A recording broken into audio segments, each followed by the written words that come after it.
Bonjour tout le monde, bienvenue à Un peu de crime dans ton café, le podcast où on jase de crime en prenant un bon café. Je suis encore votre animatrice Audrey et, bien entendu, je suis avec l'incroyable, l'unique, la transcendante Catherine. Yeehaw! D'accord! She'll be coming round the mountain when she comes. Écoutez, Yeehaw! depuis que maintenant on vous raconte 5e rang, on est dans un mood de country. J'écoute toujours cette comptine. Je l'aime beaucoup. C'est la préférée de qui s'en ton vient fils. autour de la montagne avec ses 6 chevaux. Là. Qu'est-ce qui se passe? C'est Dieu! Ah! Je sais dessus. Puis Dieu est une femme. Oui. C'est donc bien le fun. Ben là, God duh. is a woman. Ariana Grande l'avait dit. Ouais. Mhm. Alors, nous sommes à la deuxième partie de notre social experiment. C'est comme le Stanford Ouais. Prison Experiment, Exactement. mais il y a personne Avec moins qui de se fait violence. rentrer les affaires dans le péteux. Mais je voulais pas t'en parler, mais... Non! Ben non, on est correct. Ben non. Fait que- C'est correct se rentrer des affaires dans le péteux aussi. Eh oui, Ben ouais. on l'a dit dans notre épisode, mon dernier épisode, que ça aide à voir la vie sous une nouvelle perspective. À boire du café sans cas. Ah! Alors, voilà, Ah. c'est la deuxième partie de ce social experiment qui est des épisodes un petit peu plus courts, splittés en deux. Comme- Speak in span. Comme Oppenheimer a splitté l'atome, nous autres, on va splitter des épisodes de podcast. Christopher Nolan, il aurait dû splitter son film en deux. Oh! Puis qu'on voit jamais la deuxième partie. Oh! Parce que ça va être trop long pour rien! How dare you! How dare you! C'est tellement long! Je tiens à dire que Catherine puis moi, on a été le voir ensemble, Oppenheimer. Oh my god! Puis on a eu le même move qu'ils nous ont donné des pailles en carton pour nos liqueurs. Puis on a pensé à enlever les pailles de Oui! nos liqueurs entre chaque gorgée Oui, c'est ça! On l'a tiré au complet pour qu'elle sorte toute du verre. pour pas se ramasser avec de la pâte.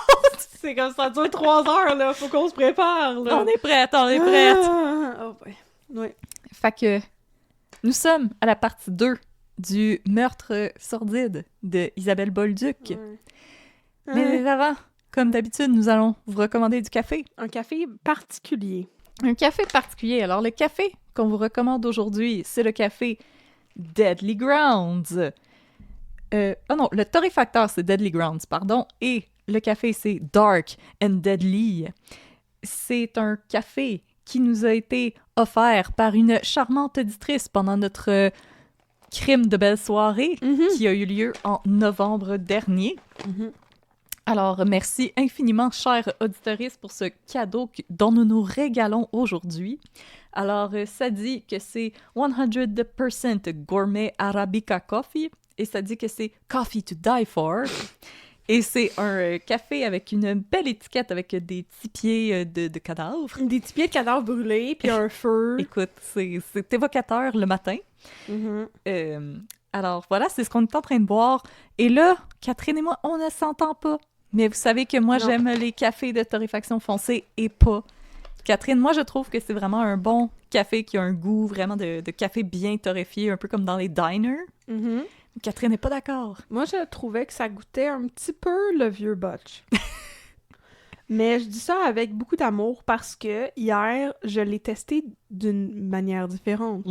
Je l'ai fait infuser à froid. Et en le faisant infuser à froid, eh bien, tout le côté ça goûte la vieille nicotine a complètement disparu. Et là, ça goûtait juste comme le rôti. Oh, Mais le meilleur rôti. qu'on appelait aussi des toasts. Des toasts dans le temps. C'est une très bonne... Ça goûtait comme une très bonne rôti. Une rôti au cocoa. Fait que je pense que fallait juste que je trouve la bonne façon de le préparer. Mais les premières fois que j'ai goûté à ça, moi et mon chum, on était d'avis que ça goûtait un petit peu comme un cendrier. Et là, je suis comme, quand est-ce que vous avez léché un cendrier la dernière fois? Tu m'en avais pas parlé. Ah! C'est notre kink! Oh. Alors, Oui! sans plus attendre, parce que je suis sûre que les Non. gens ont hâte de savoir qu'est-ce qui s'est passé. Tout le monde a hâte de pogner les nerfs pendant le procès des Fait trois que là, trucs. Là. Tout le monde, on prend notre petite couverture, notre couverture pesante, Oui. on la met sur nos genoux, Oui. on prend un petit chat, on lui fait des petits becs. On lui dit qu'on l'aime. On lui dit qu'on l'aime fort, fort, fort. Prenez votre Votre chat par la main. patte. Ah oui, la patte. Tu vas encore mêler tes étudiants. Comme les, ben c'est ça, comme les chevaux qui n'ont pas de mains et Non, qui ils n'ont ont pas des de pattes. bras et de jambes, ils ont juste des pattes. Les oiseaux, ils ont des ailes. Les oiseaux ont des ailes et des pattes. Ils ont des ailes parce qu'ils n'ont pas de fesses. Ils peuvent pas s'asseoir.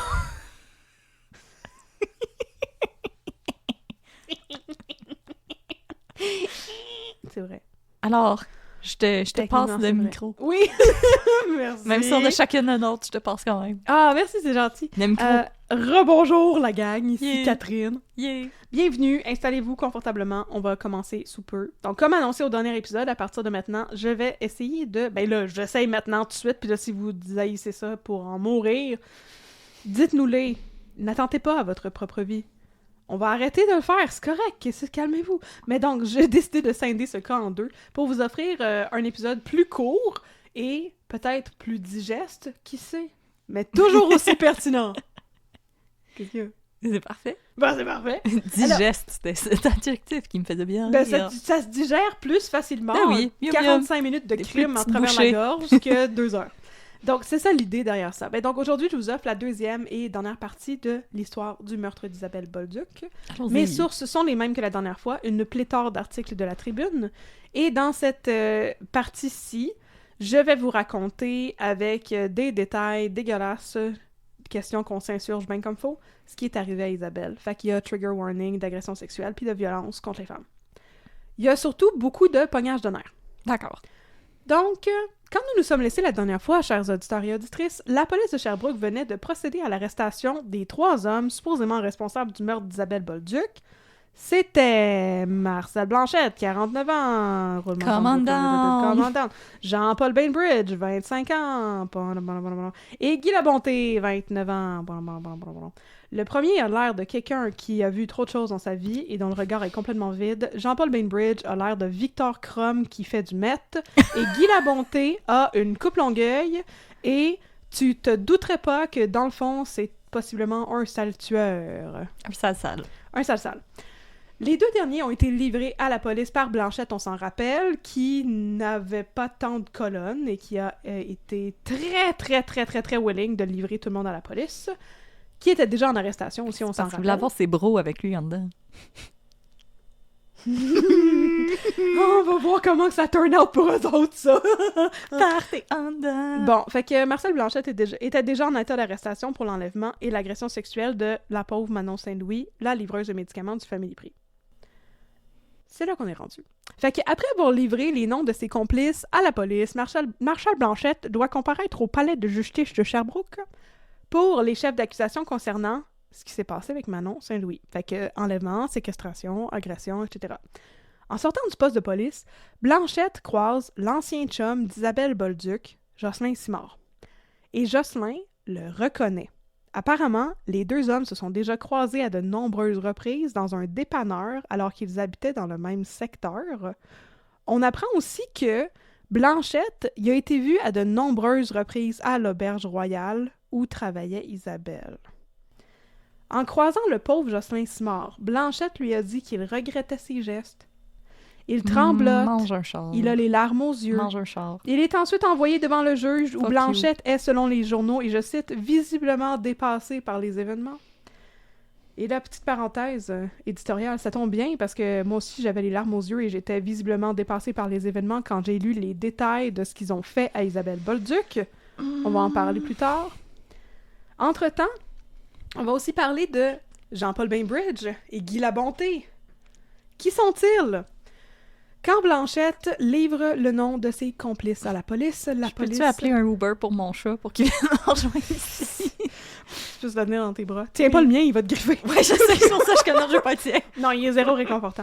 Fait que quand Blanchette livre ses complices à la police est zéro surprise. Bainbridge et Labonté sont déjà connus des autorités en raison de leurs antécédents très violents.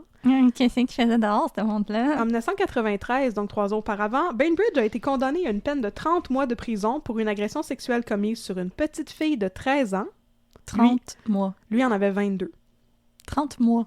30 mois. C'est plus une 30 claque mois. ses poignets que ça. 30 mois. En 1990 et 91, il avait aussi été condamné à 30 jours et à 3 mois, respectivement, de prison pour 2 affaires d'entrée par effraction et de menace de mort avec bris de probation. Fait que rendu à l'été 96, il a purgé sa peine et il a maintenant atteint sa libération totale. Total. Guy Labonté, en revanche, il est encore en libération surveillée au moment du meurtre d'Isabelle Bolduc. Il n'est pas très surveillé. Il y a un lourd casier judiciaire pour violence, vol qualifié et entrée par effraction. Puis Labonté, contrairement à Marcel Blanchette, qui shake et pleure et essaie de faire pitié peut-être, ou est vraiment dépassé par la situation, on ne sait pas, on peut pas y prêter les intentions. Mais Labonté, lui, quand il comparaît devant le juge, il n'a pas l'air troublé pantoute de se retrouver dans les tribunaux. Comme s'il s'attendait à ce que ça arrive à un moment donné, tu sais. Oh, Mondays. Au contraire, il a un air défiant, arrogant et garde la tête haute, pour citer les journaux. Oh. Oui. Il y a un procès qui s'organise. En périphérie, il y a plein d'affaires qui sont en train de découler de la mort d'Isabelle Bolduc. Des affaires le fun, puis des affaires pas le fun. Ben, je veux dire, pas des affaires le fun, puis des affaires pas le fun, mais tu sais, il y a des affaires positives, avec des répercussions positives, et il y a des affaires étranges qui se passent. D'abord, il y a une résidente de Sherbrooke, Pierrette Michaud, qui est la propriétaire d'un club vidéo, qui lance une pétition suite à la mort d'Isabelle Bolduc pour faire rétablir la peine de mort au Canada. Non, madame, non. Selon elle, la société ne devrait pas avoir à gérer, et je cite, « des criminels irrécupérables qui vivent dans des prisons devenues des hôtels de luxe, qui plus est grâce aux fonds publics. » Non, non, madame, non. Voici sa pétition, je vais vous en lire le texte. Ah! Serez-vous la prochaine victime?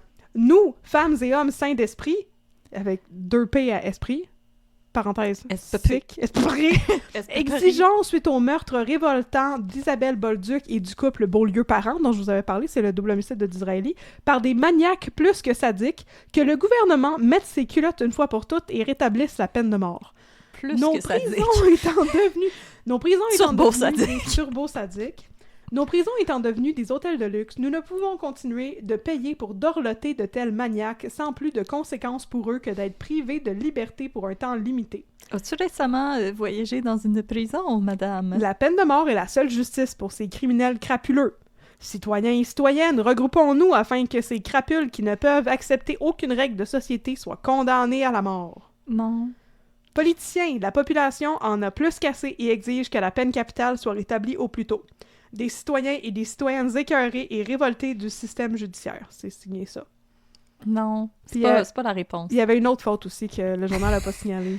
Œil pour œil, dent pour dent, j'y crois pas. Ouais, puis je pense qu'on devrait mettre aussi un quota sur la quantité de fois que tu peux répéter crapule, crapuleux, crapule, crapuleux dans un texte. Ouais, à un moment donné, il faut que tu switches pour ripou. T'es obligé. Tout ouais. croche.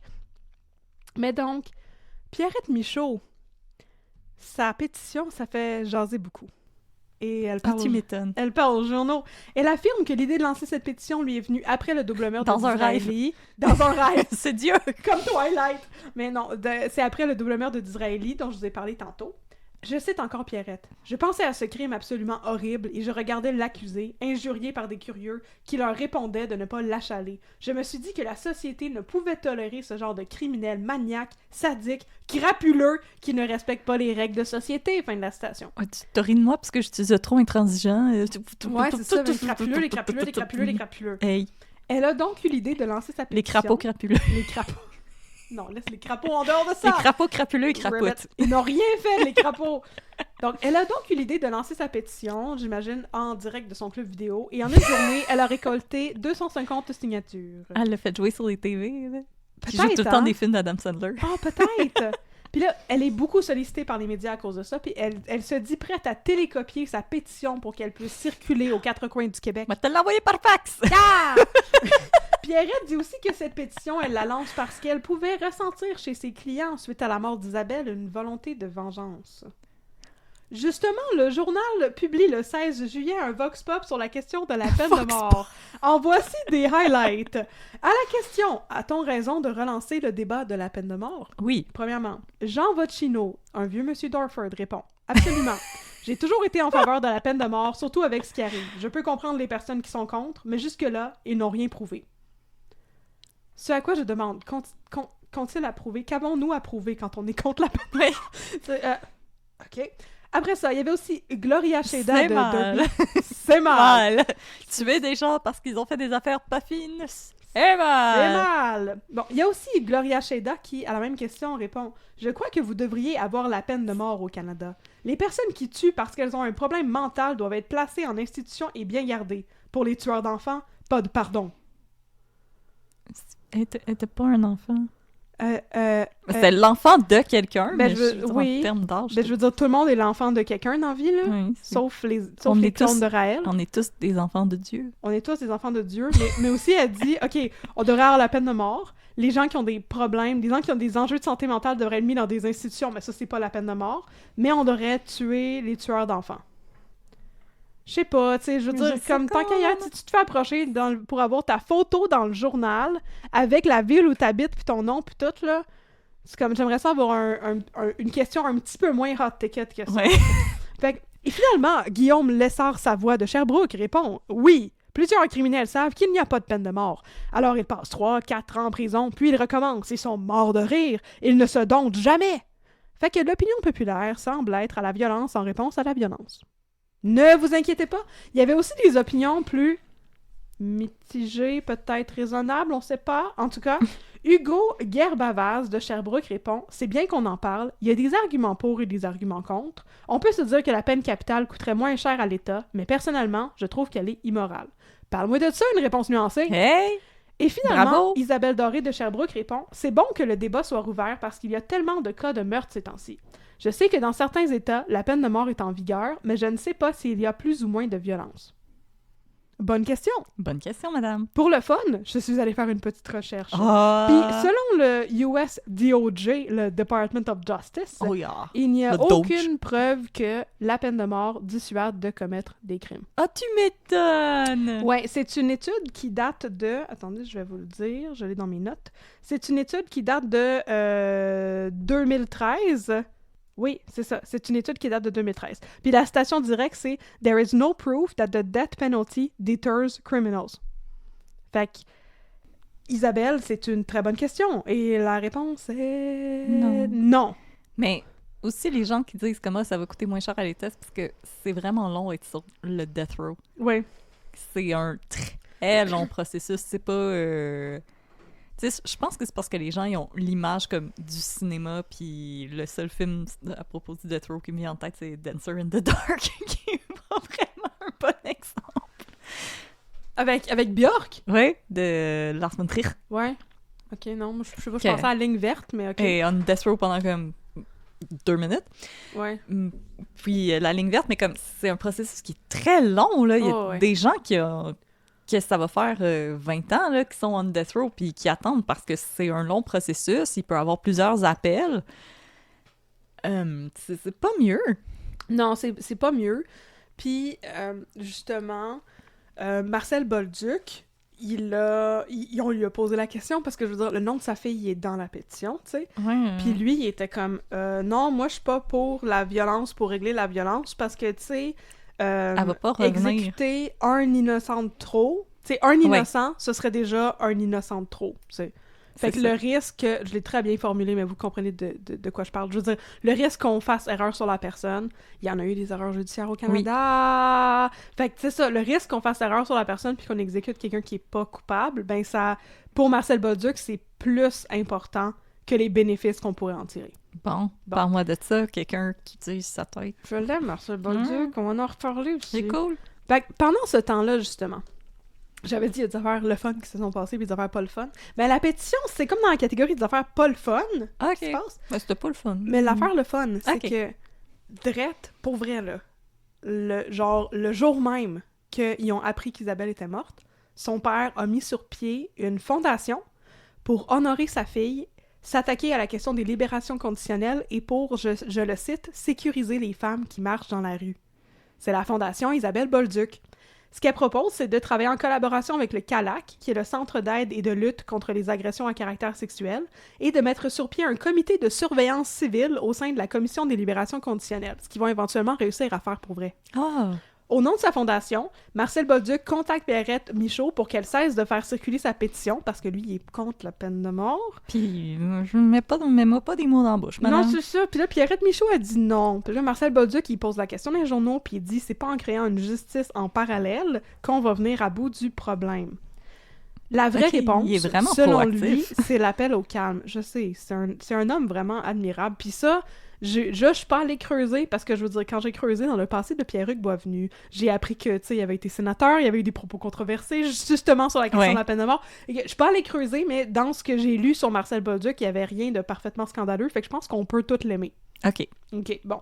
Fait que, selon lui, la vraie réponse, c'est l'appel au calme. À la tribune, il dit « Il faut lancer un appel au calme. Si un seul innocent était pendu après le rétablissement de la peine de mort, ce serait déjà un innocent de trop.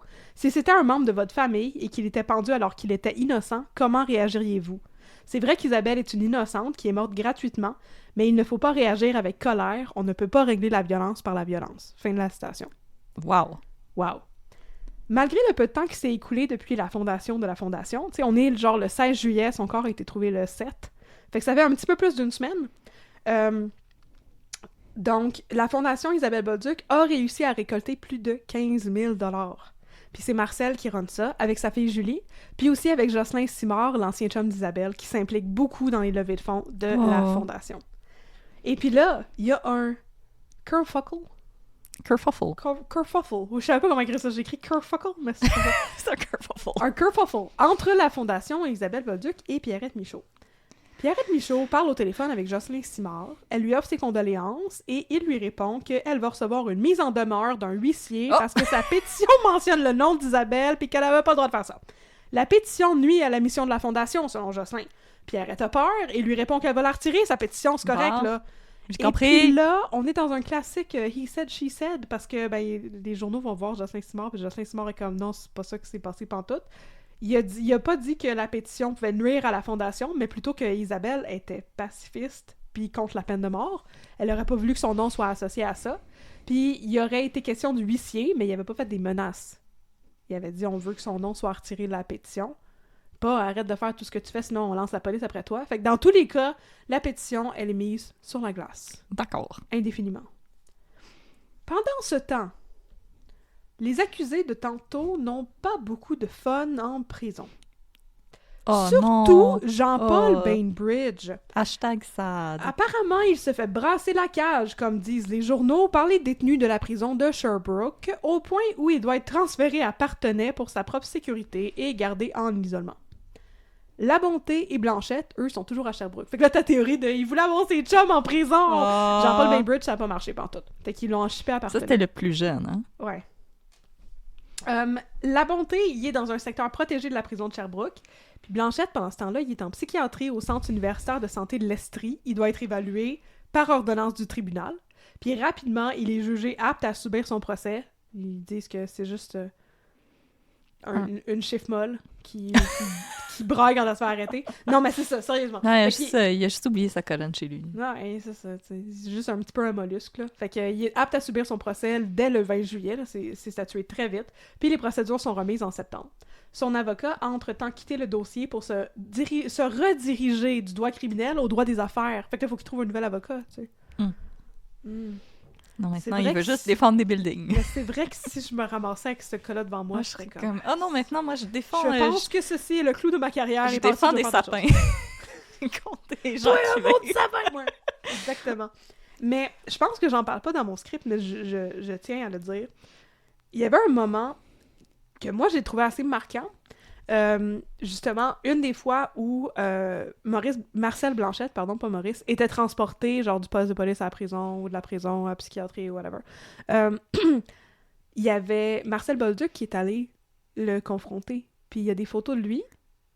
Il pointe Marcel Blanchette avec son doigt. Marcel Blanchette est assis à l'arrière d'une auto de police, puis la vitre est un peu baissée. Puis selon la légende dans les journaux, ben Marcel Bolduc, il dit... Regarde-moi, c'est moi le père de la fille que t'as tuée. C'est un tough, là. Puis pendant ce temps-là, ben Marcel Blanchette, il braille. Tu sais, comme les photos qu'on avait du tueur de Julie Boisvenu. Cave. Quel homme, Marcel Bolduc, sérieux. Fait que le premier dénouement judiciaire dans le meurtre d'Isabelle Bolduc se produit au début septembre. Parce que, justement, ben le 4 septembre, c'est le début du procès de Marcel Blanchette et il plaide coupable. Il y a une autre option. OK, il plaide coupable au meurtre au premier degré d'Isabelle, donc avec préméditation, et à l'enlèvement et agression et tout ça de Manon Saint-Louis, et il écope de 2 peines d'emprisonnement à vie. Le juge de la Cour supérieure, Paul Mais Marcel vas-tu les Bellavance... faire, ces peines-là? Dis-je, entre mes dents? M'a te le dire enfin. Ok. C'est pour ça que j'ai creusé pour savoir il était où maintenant. Peut-être que non, on sait pas. Donc, le juge de la Cour supérieure, Paul Marcel Bellavance, il y a trop de Marcel dans cette histoire-là, offre à Blanchette la possibilité de s'exprimer avant de recevoir sa sentence. Blanchette dit, et je cite, « Ce que je voudrais dire ne ramènera pas la victime. Moi, ma vie est finie. Si je le fais, c'est parce que j'ai entrepris un chemin spirituel. J'ai un peu de foi. Aussi, je demande pardon. » Puis là, dans les journaux, il y avait une parenthèse, puis ça disait « Des sanglots ont entrecoupé la déclaration. » Donc, il demande pardon à ceux qui ont souffert ou qui souffrent encore à cause de moi. Il n'y a aucune excuse pour un geste comme ça. Je n'avais pas toute ma tête. Je m'en remets à Dieu. Fin de la citation. Selon son avocat, Maître André Côté, Blanchette entend plaider coupable depuis le tout début. Le criminaliste croit à une réhabilitation possible pour Blanchette. Il dit « Je ne sais pas si ce sera toujours derrière les murs, auprès de gens qui ont traversé des moments comme les siens, mais je crois que c'est possible pour lui. » Fin de la citation.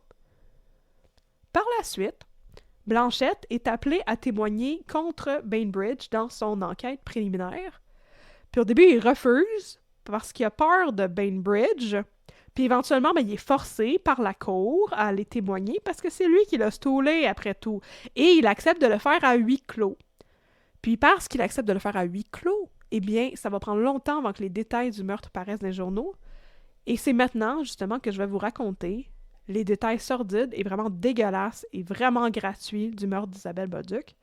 Oreilles sensibles, s'abstenir. Trigger warning, agression sexuelle, violence physique. Skipper un bon 30 secondes. Ok, je vais aller donner des becs à ton bébé. Oui. Non, il fait dodo encore. Oh. OK. En sortant du Fleury-Bar, au petit matin du 30 juin, Isabelle a été accostée par Jean-Paul Bainbridge et Guy Labonté. Jean-Paul Bainbridge avait consommé de la drogue et de l'alcool, puis il était à la recherche d'autres drogues et surtout d'une fille à la demande de Marcel Blanchette. Bainbridge a forcé Isabelle à entrer dans sa voiture et l'a emmenée à l'appartement de Marcel Blanchette. Elle a été séquestrée là pendant environ 18 heures, durant lesquelles elle est agressée sexuellement à plusieurs reprises par Blanchette et Bainbridge. Et à la fin de sa captivité, les 2 hommes disent à Isabelle qu'ils vont la reconduire. Ils la mettent dans la voiture et la transportent jusqu'au boisé où son corps est éventuellement retrouvé. Ils la font sortir de la voiture. Pendant que Bainbridge conduit, Blanchette a essayé d'étrangler Isabelle, mais il n'a pas été capable. Fait que quand il arrive là-bas, ils la font sortir de la voiture en la tirant par les cheveux. Blanchette commence à lui donner des coups de tuyau sur la tête. Et finalement, Bainbridge lui donne aussi des coups de tuyau. Puis une fois qu'elle est morte, les hommes transportent son corps une 15aine de mètres et l'abandonnent là. Mais il est où Guy pendant ce temps-là? Guy était là au début. Puis Guy, il n'y a rien qui a prouvé qu'il avait participé aux agressions sexuelles ou qu'il était présent quand elle s'est fait tuer. Fait que je te laisse en déduire qu'il y a eu une peine différente des autres. C'est juste tellement terrorisant. Ouais. Puis j'arrête pas de penser au film La Sauce on the Left. Ouais. Que c'est comme pas mal ça l'histoire. Ouais. Puis on dirait que ce film-là, il est comme tellement... Comme... Tu sais, c'est tellement cruel. Ouais. Puis horrifique ce qui s'y passe. Puis là, comme Trigger Warning, là, c'est un des premiers films de Wes Craven. Mm-hmm. Il a été refait au début des années 2000, me semble, c'est inspiré par Rites of Spring de Ingmar Bergman. Trigger Warning, allez pas regarder ce film-là si vous avez pas des nerfs d'acier. Ouais, non, c'est pas... C'est ça, c'est l'histoire de 2 jeunes filles qui se font enlever après un concert rock et elles se font agresser de façon particulièrement sadique et la famille d'une des 2 jeunes filles va se venger sur les salles. Mais c'est quelque chose de tellement horrifique que comme présentement de me faire raconter quelque chose comme ça qui est arrivé pour de vrai, c'est comme on dirait que j'arrive pas à le procéder. C'est comme trop cruel. Ben, c'est pour ça que je vous avais dit que j'avais commencé à faire mes recherches. Puis que j'avais arrêté parce que j'étais comme c'est too much, puis que j'ai fait mon affaire sur le KKK, puis l'église Notre-Dame, là. Parce que, je veux dire, si on compare, il n'y a pas de comparaison à faire, mais l'affaire, c'est que c'est une série que je fais parce que les pères de Julie Boisvenu, Isabelle Bolduc, Cathy Caretta puis Julie Surprenant ont fondé l'AFPAD. C'est ça qui m'a lancé sur cette lignée. Ben, Julie Boisvenu, elle a été kidnappée, agressée puis tuée en l'espace de comme 2 heures par un gars. Puis ça a duré longtemps. Ça a duré longtemps, puis c'est tellement cruel d'y avoir dit « Ouais, on s'en va te reconduire. » Puis là, pendant que Bainbridge, il conduit le char, Marcel Blanchette, il essaie de l'étrangler. Elle savait qu'il s'en allait pas reconduire pour vrai. Puis qu'il l'ait battu à coups de tuyau. Quand ils ont arrêté Marcel Blanchette, il y avait un gun.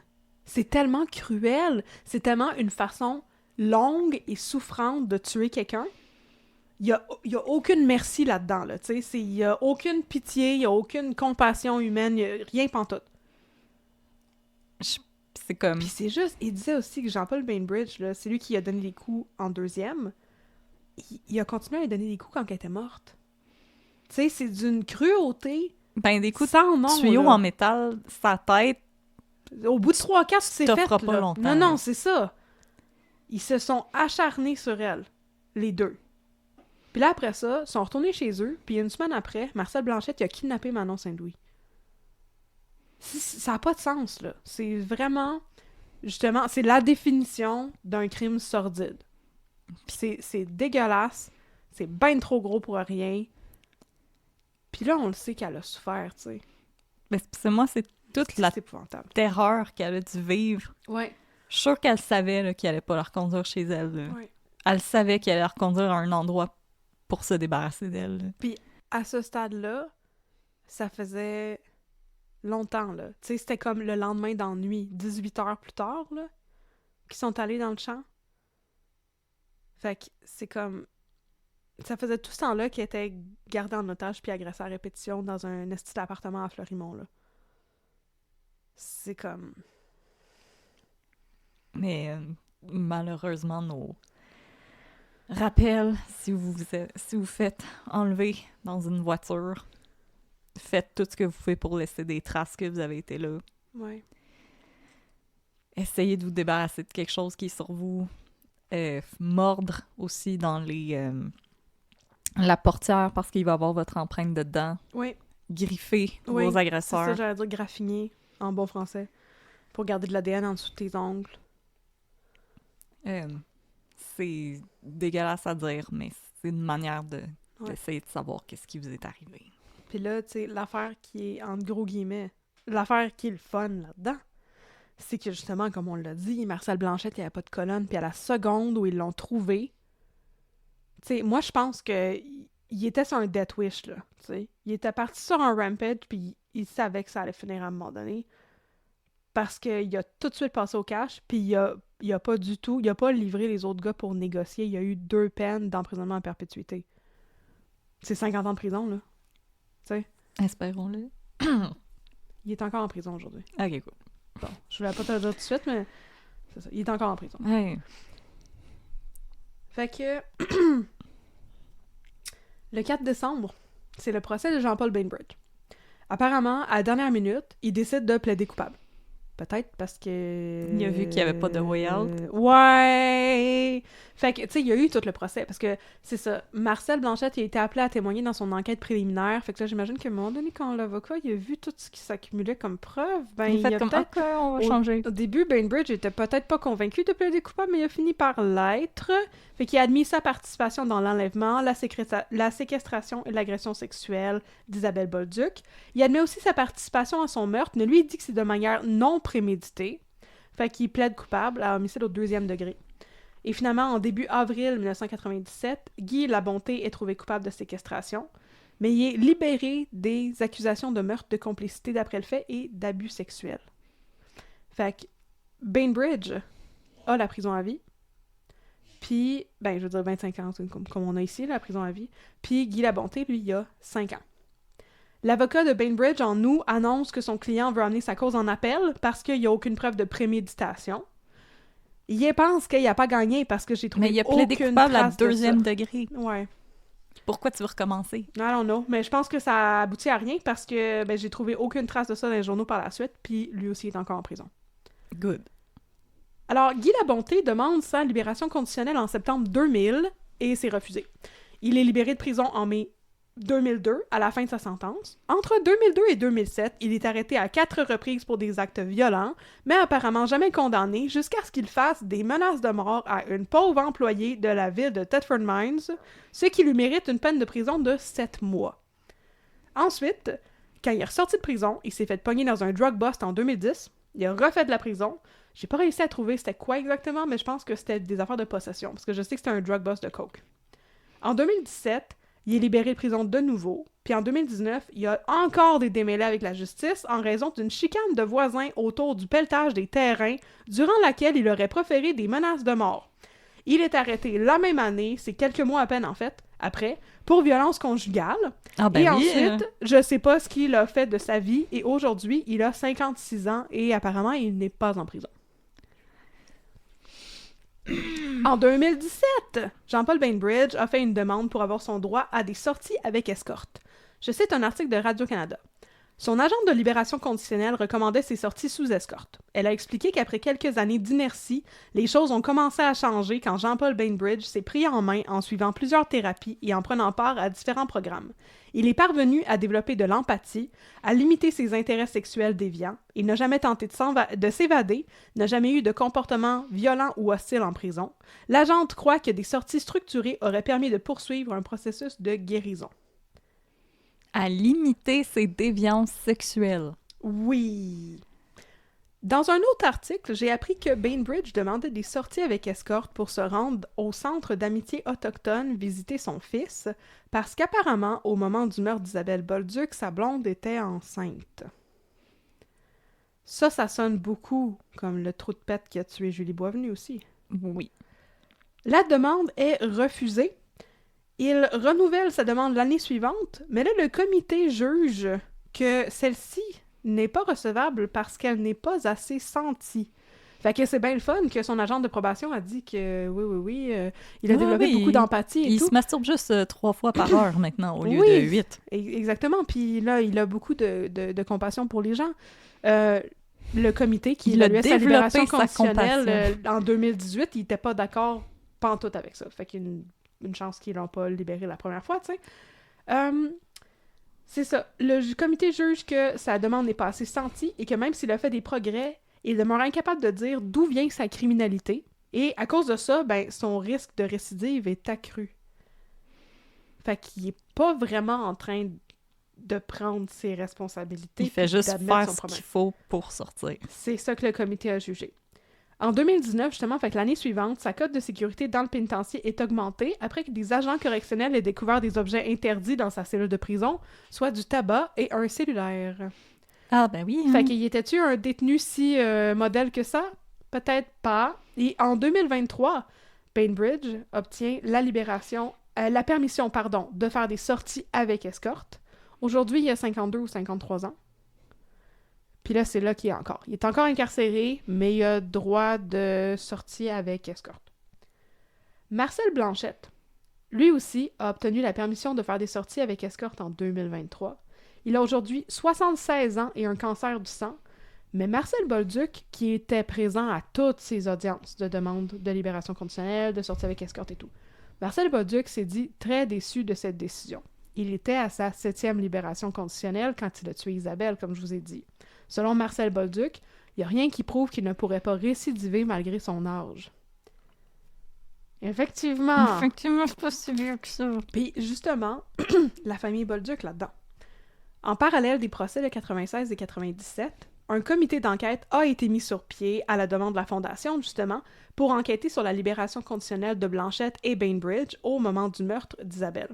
Ce comité, bien sûr, a été mis sur pied à la demande de Marcel Bolduc spécifiquement et a conclu le 31 décembre 1996 qu'il y avait eu un certain laxisme dans la surveillance des deux coupables, ce qui est comme quel euphémisme! Très généreux, mais c'est ça.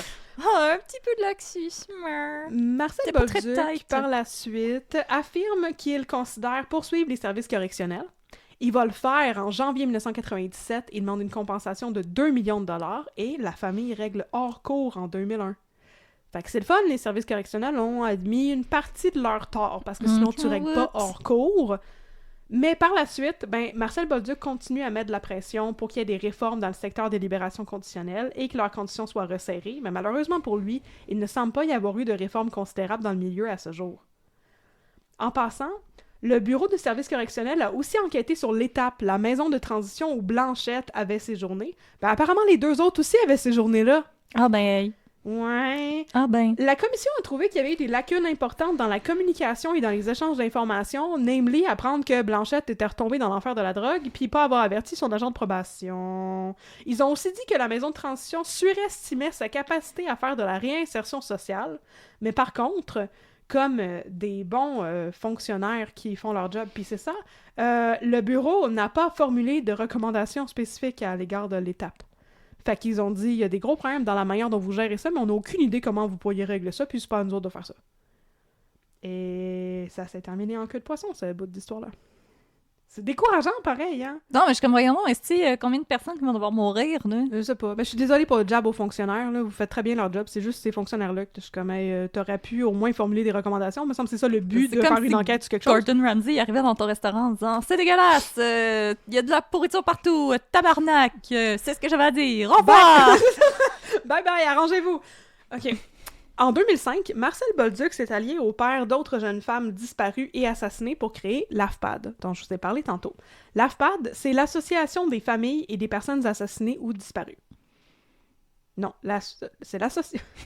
C'est pas l'Association des familles puis des personnes assassinées. C'est l'Association des familles des personnes assassinées ou disparues. Bon, vous aviez compris. On suivait, là.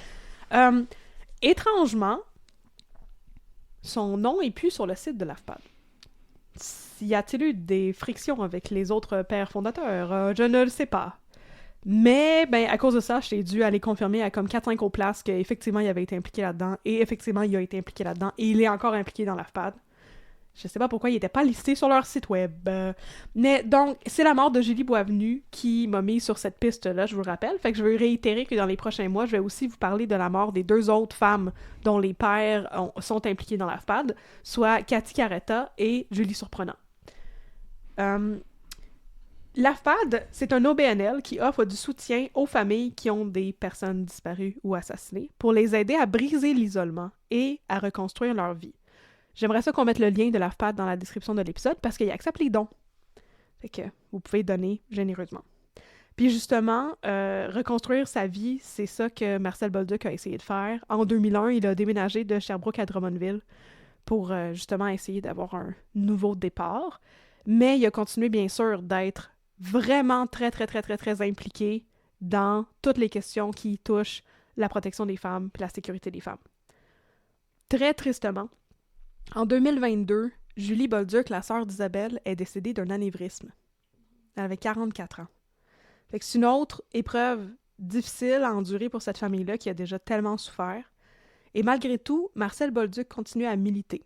Il s'implique dans l'AFPAD et se présente à toutes les audiences de permission de libération, de sortie, blabla, des meurtriers de sa fille qu'il appelle les individus. Pour eux, c'est comme... Ils les nomment même pas. C'est pas des personnes, c'est pas des hommes, c'est ça. En 2019, dans une entrevue à Radio-Canada, il a dit « J'aimerais bien mener une fin de vie tranquille, mais je sais que je ne peux pas m'arrêter. Je m'impliquerai encore et encore dans la cause des violences faites aux femmes, des abus sexuels, de l'égalité des humains. J'ai 69, presque 70 ans, et je me dis que je suis contente d'être rendue là, il m'en reste moins à faire. Si je peux encore aider qu'une seule personne, pour moi, ça va être une grande satisfaction. » Et quand l'intervieweur lui a demandé en conclusion s'il pensait que sa fille Isabelle serait fière de lui, il a répondu humblement « Peut-être, j'espère. » Et c'est ainsi que se termine l'histoire du meurtre d'Isabelle Bolduc. Moi, je pense que oui. Oui. Moi, je pense qu'Isabelle, elle serait vraiment fière de vous, Monsieur Bolduc. En tout cas, nous, on est fiers de vous. Moi, ça m'a brisé le cœur. J'étais comment? Je me demande ce qu'il a fait par la suite, Marcel Bolduc. Puis je suis tombée sur cet article, puis j'ai pleuré tout le long. Là. C'est vraiment triste. Il s'est impliqué dans plein d'affaires. Puis il y avait aussi une autre question pendant une des audiences de... Ça, c'est un peu plus controversé, mais je veux dire, je comprends son argument à lui.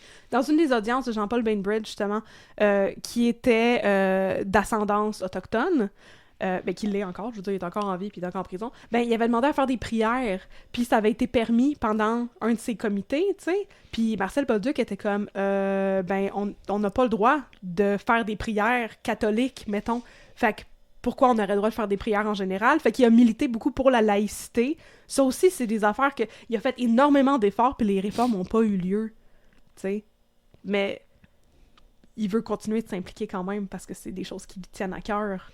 La manière dont les services correctionnels ils fonctionnent, la sécurité des femmes, la justice, l'égalité dans la société en général. C'est ça. Non. Mais là, tu m'as comme mis la puce à l'oreille, puis moi aussi, j'ai le goût que, pour mon prochain cas, de parler de services correctionnels qui font n'importe quoi. Et qui ferait aussi un bon two-parter. Oui. Oui. Je t'ai-tu convaincu? Ben, je suis pas Moyen. contre. Je suis pas contre. Je suis juste comme... Il y a certains cas que je suis un peu comme... je sais pas à quel point ça pourrait s'adapter à ce format-là, mais tu sais, je suis pas contre d'essayer ça. Je suis très open, moi. Mais c'est Amour parfait. libre. Mais regarde, on verra ce que les gens disent. Oui, puis on va voir quand ce que- le peuple va avoir parlé, on verra. Ce que nos auditoristes vont dire. Oui. Alors, merci, chers auditoristes, d'avoir été avec nous. Aujourd'hui, on espère que ça vous a plu. Intéressé. Intéressé. Et vous avez trouvé ça pertinent et digeste. Voilà. Je sais comme pas quel adjectif utiliser. On espère que vous avez trouvé ça intéressant. Voilà, c'est bon ça. On va aller avec ça.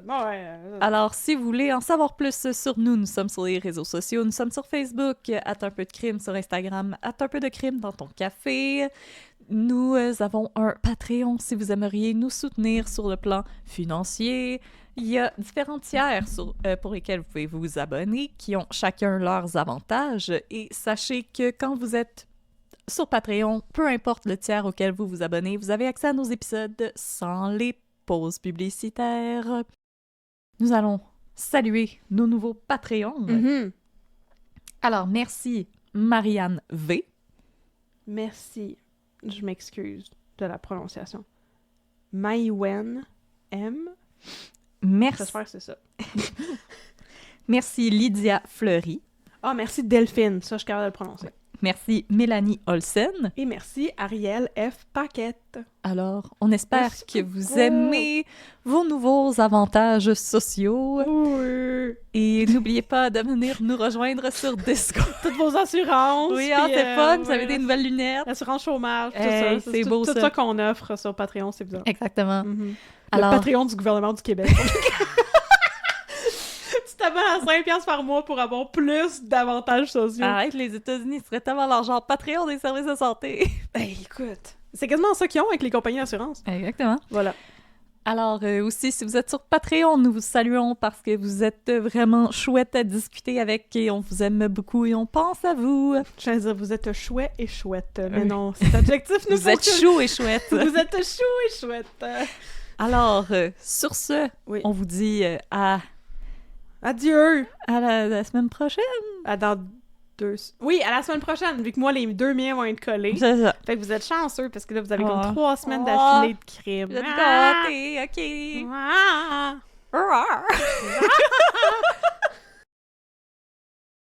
Alors, pour ceux elles qui ne veulent rien savoir de 5e rang, Ah, je me rencontre encore 5e rang! ben là, Cool. t'es parti sur une chire. Ben là, je suis partie sur une chire, c'est effrayant. Fait que ceux qui ne veulent pas écouter des histoires de fermiers, Ouais. on vous dit adios.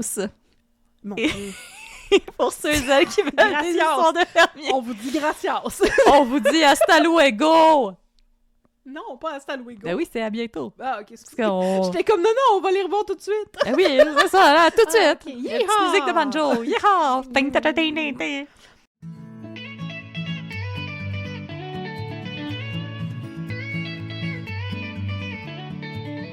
Fait que, aujourd'hui, Ouais. m'a te compter un petit peu des réponses de qu'est-ce qui est arrivé à Jean-Guy Bob, le père de Siffleux, qui wow. est mort dans la soie à cochon. Et aussi, je vais commencer à te parler du crime organisé qui apparemment règne sur la petite ville de Saint-Patentagos-des-Murmures. Parfait. Moi, pendant ce temps-là, je fais de la saucisse avec la boîte. Avec des bouts de chair humaine. Exactement. Ah, c'est fun, ça. Donc, éventuellement, la police pas mal incompétente du coin... La police au singulier. C'est une police.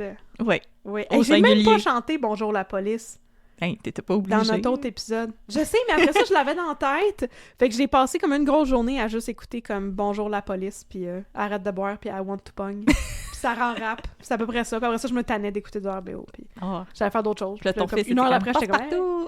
Ouais, passe-partout! Fait que, oui. Passe-moi les papillons. J'ai aussi appris que je connaissais pas les paroles de la chanson des légumes grâce aux gens sur Patreon. Fait que... ben oui, mais là, je suis comme...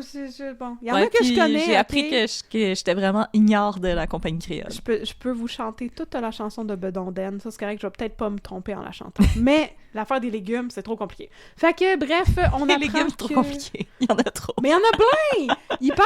Il parle des patates, puis des carottes, puis les navets, puis la laitue, puis les tomates, puis les poivrons, puis je veux dire, il y en a plein.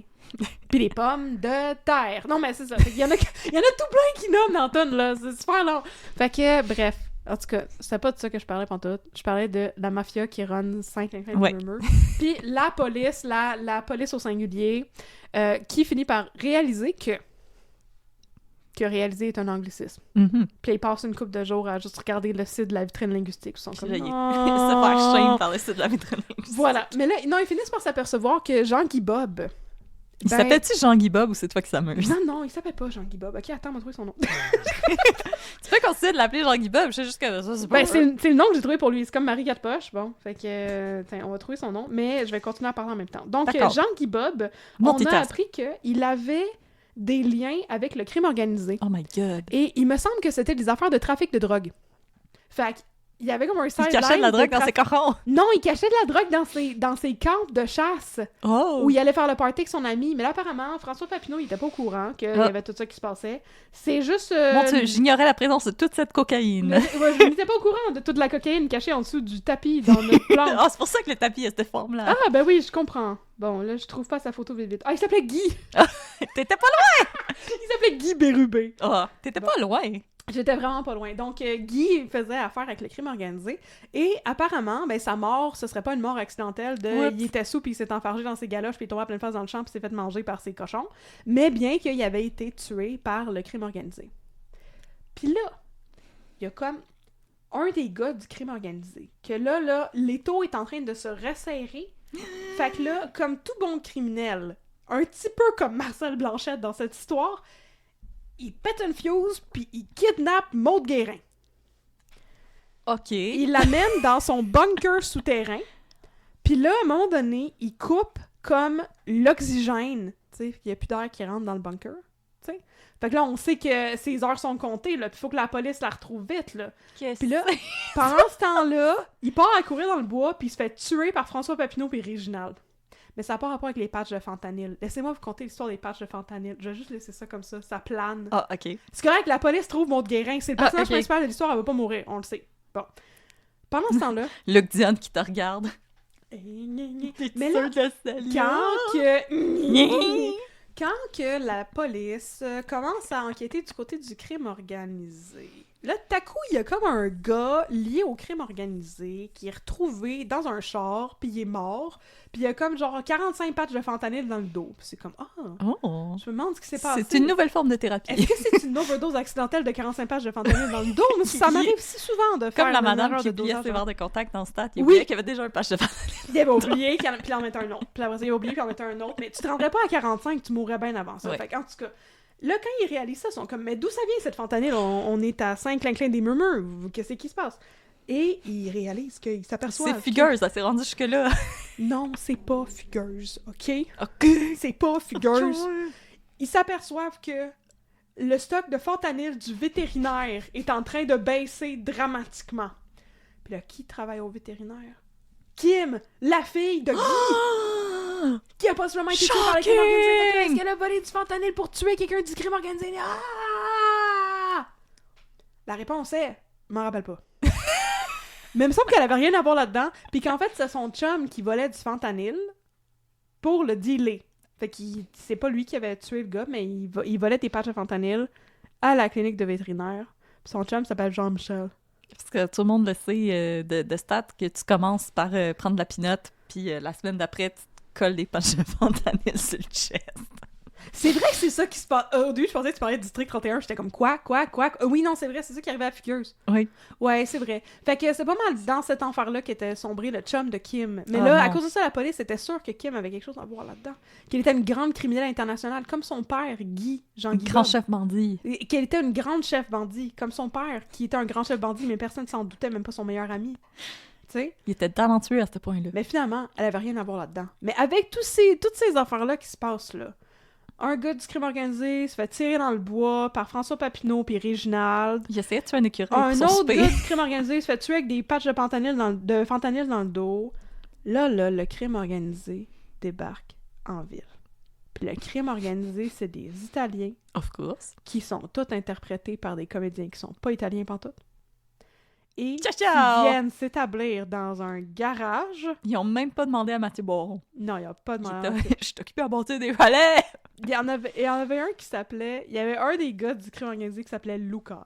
Of course. Luca. Je m'en rappelle pas comment elle Luca s'appelle, la madame principale. Parmigiano. Mais c'est ça. C'est le crime organisé, ils font une offre à un autre personnage random qui est le chum de Sonia Vachon. Sonia Vachon aussi est dans l'émission. Ah ben oui. C'est la sœur à François Papineau. Of course. Son chum, il a un garage. Puis là, le crime organisé veut acheter son garage pour avoir une business, tu sais, d'où pouvoir opérer Oui, dans oui. la ville, à Saint-Clinclin des Murmures. Oh oui, on est parti de l'Italie pour s'ouvrir un garage. Ah, c'est vraiment legit. À Ah. Saint-Clinclin des Murmures. C'est ça, c'est vraiment beau. Ça me fait penser à Milano. Alors, la mafia est officiellement arrivée en ville. Et là, Maud Guérin, pendant ce temps-là, dit « Je m'en sacre que mon mari dealait avec le crime organisé. Je ne veux rien savoir. Du crime organisé. I don't want to know anything. » Non, non, non, non, non. I don't want to pogne. Non, I don't want to pogne. OK? Puis, malgré elle, elle va se retrouver avec un bras dans le tordeur. Puis je vais peut-être vous conter ça la prochaine fois si j'oublie pas. Yeehaw! Yeehaw! C'est pas pire, jusqu'à là, t'aimes-tu ça, 5e rang? Ouais, je suis malade. C'est malade. Tu m'as fait regarder quoi, 2 épisodes? Non, ça, c'est genre 3 saisons, là. La part de son Non, kidnapping, non, mais c'est à un moment une finale. donné, je suis Oui, venue je t'en- ici, puis tu oui, m'as fait regarder ouais. comme 2 épisodes. Ouais, je t'en ai fait regarder. Mais c'est ça, là, je t'ai résumé des affaires qui se passent sur comme 3 saisons différentes, puis... Mais j'ai l'impression que comme... C'était comme aussi l'affaire du gars qui avait kidnappé Maud Guérin. Ben, je me rappelle qu'il y avait comme quelqu'un qui finissait par comme le kidnapper. Il me semble que c'était genre ses filles qui le kidnappaient. Puis là, il finissait par se faire tuer. Puis là, à cause de ça, ben, la mafia était comme « Oh my God! Maud Guérin a kidnappé un de nos gars puis elle l'a torturé. Pour qui est-ce qu'elle se prend, elle? Pour une mafiosa? Mais il y a déjà une madame mafiosa, fait qu'elle se sent menacée. Fait que là, c'est comme ça que Maud Guérin se ramasse le bras dans le tordeur. Mais c'était elle qui s'était fait kidnapper puis emmener dans un bunker souterrain. Fait que comme, qu'est-ce qui se passait? En tout cas... Ouf. J'ai l'impression que quand toi puis moi, on raconte des téléromans, on les oversell. Puis là, les gens, ils regardent, ils sont comme, c'est pas aussi divertissant. Ben, c'est parce que je viens de te compter en genre 3 minutes ce qui se passe en 3 saisons. Là. Fait C'est que malade. j'ai skippé toutes les scènes où il se passait rien d'intéressant. Puis à travers tout ça, la chose dont tout le monde se sacre, puis que tout le long, je me demandais pourquoi c'est dans l'émission, ça. Il y a tout un plotline de meurtrier en série. Des années 80 Ouais, non. qui aurait possiblement tué la mère originale. Puis ça spanne genre 4 saisons. C'est complètement insane comme émission. Je sais pas c'est qui a écrit ça, là. Mais en tout cas, il en filme du bon. La laitue de Lucifer. Tout mon respect. Fait que sur ce, chers auditeurs, yeehaw! Yeehaw!